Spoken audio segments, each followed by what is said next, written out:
Ishwarpur ring रोडवरील उदय चौक परिसरात स्वतःजवळ pistol घेऊन थांबलेल्या रेकॉर्डवरील गुन्हेगारावर पोलिसांनी कारवाई केली आहे। या गुन्हेगाराकडून एक देशी बनावटीचा पिस्टल आणि 2 जिवंत काडतूस असा 51,000चा ऐवज जप्त केलाय।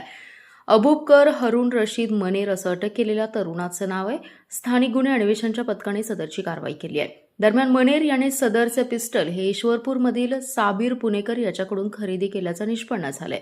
अवैध शस्त्र बाळगणाऱ्या गुन्हेगारांवर कारवाई करण्यासाठी स्थानिक गुन्हे अन्वेषणचे एक पथक तैनात केलंय।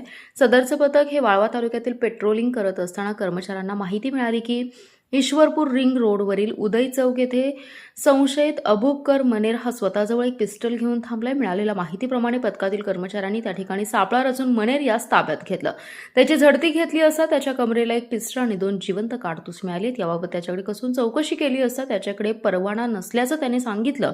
तसेच हे पिस्टल त्याच्या ओळखीच्या असलेला साबीर पुणेकर याच्याकडून खरेदी केल्याचं सांगितलं। यावेळी त्याच्याकडून एक देशी बनावटीचं पिस्टल आणि 2 जिवंत काडतूस असा मुद्देमाल जप्त करत पुढील कार्यवाहीसाठी ईश्वरपूर पोलिसांच्या स्वाधीन केलाय।